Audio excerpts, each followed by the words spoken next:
আসসালামু আলাইকুম। আপনি আমি সমস্যা প্রবলেম আসলে কেন ফেস করতে ভয় পাই? একটা কথা মনে রাখবেন, বড় সফলতার পিছনে অনেক বড় ব্যর্থতার গল্প থাকে এবং সফলতাটা ব্যর্থতা দিয়েই ঘেরা থাকে। আজকে যারা সফল সাকসেস, তাদের জীবনের পিছনে গল্প বলুন। তারা অনেক বড় ব্যর্থতার সাথে লড়াই করেছে, তবুও তাদের সফলতার পথ গন্তব্যস্থলে ফোকাস রেখে সফলতার পথ ক্লিয়ারসভাবে দেখে গন্তব্যস্থলে পৌঁছেছে। অথচ আপনি আমি যখন প্রবলেম আসে, সমস্যা হয়, তখন আমরা ফেস করতে ভয় পাই। কেন?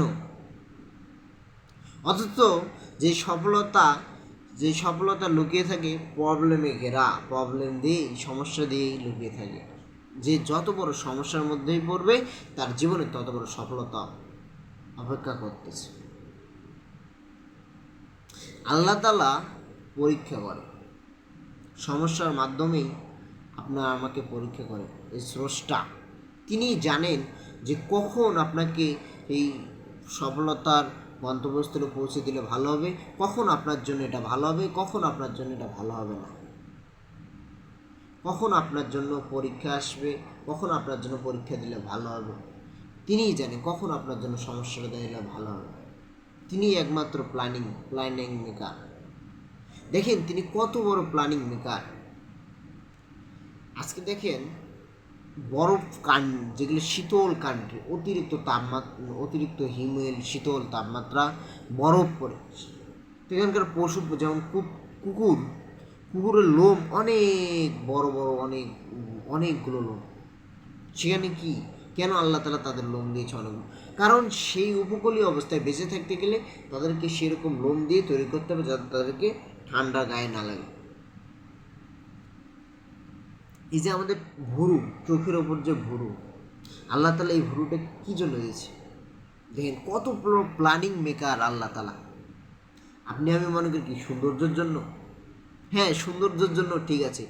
আমাদের মাথা কিন্তু অতিরিক্ত ঘামে, মানুষের সবচেয়ে মাথা ঘামে। প্লাস যদি বৃষ্টি পড়ে তখন আমাদের পানি বয়ে পড়ে এদিক দিয়ে। দেখবেন পানি কিন্তু এই দিক দিয়ে বয়ে পড়ে না, চোখের এই দিক দিয়ে এসে এই দিক দিয়ে বয়ে পড়ে, যাতে আপনার চোখের এইখানে পানি না যায়, সমস্যা না হয়, কোনো প্রকার ফেস দেখতে, কোনো দেখার জন্য সমস্যা না হয়। দেখেন আল্লাহ তাআলা কত প্ল্যানিং, কত বড় একটা প্ল্যানিং মেকার। তো আপনি আমি কেন সমস্যা আসলে সমস্যা ফেস করতে ভয় পাই? সমস্যা ফেস করবেন, সমস্যার সলিউশন খুঁজবেন এবং সমস্যাকে ঘিরেই সফলতা আসবে ইনশাল্লাহ। এতটুকু আশা করে আল্লাহ তাআলার উপর তাওয়াক্কুল করে এগিয়ে যাবেন। একবার এক বিশ্ববিদ্যালয়ে এক শিক্ষক, গুটি পোকার মধ্যে কিন্তু প্রজাপতি হয়। গুটি পোকার মধ্যে প্রজাপতি হয়। তো শিক্ষক গুটি পোকা যতজন স্টুডেন্ট ছিল সবার মাঝখানে দিয়ে দিয়েছে। সময় হলে গুটি পোকাটা এমনিই কিন্তু বের হয়ে যাবে সে গুটি পোকা থেকে প্রজাপতি। এখন সবার সময় হওয়ার 2-3 দিন সময় হওয়ার মাধ্যমে গুটি পোকা থেকে প্রজাপতি বের হয়ে গেছে। এখন একজন ছাত্রের প্রজাপতিটা বের হওয়ার সময় হয়নি, কিন্তু ছাত্রটা দেখে কেন বের হচ্ছে না, তাকে সাহায্য করতে যায় ছাত্র সেই প্রজাপতির গুটি পোকার ঘরটি ভেঙে দিয়েছে, এবং তৎক্ষণাৎ প্রজাপতিটা মারা গিয়েছে।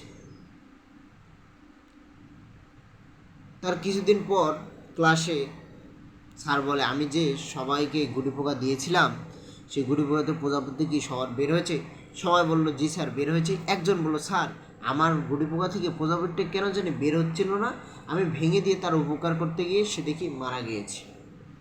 স্যার তখন বলে, তুমি তো তাকে ভেঙে দিয়ে উপকার করতে যে তার ক্ষতি করছো, কারণ সে যদি বের হওয়ার জন্য লড়াই করতো তখন তার পাখনাগুলো শক্ত হতো এবং স্ট্রাগল করার মাধ্যমে, শক্ত হওয়ার মাধ্যমে সে বের হওয়া মাত্রই উড়াল দিতে পারতো আর মৃত্যুবরণ করতো না। কিন্তু তাকে তুমি স্ট্রাগল করতে দাও নাই, তাকে সহজ করে, তার পথ সহজ করতে দিয়েছো এবং সে পথে উঠতে না পারার জন্য মারা গিয়েছে।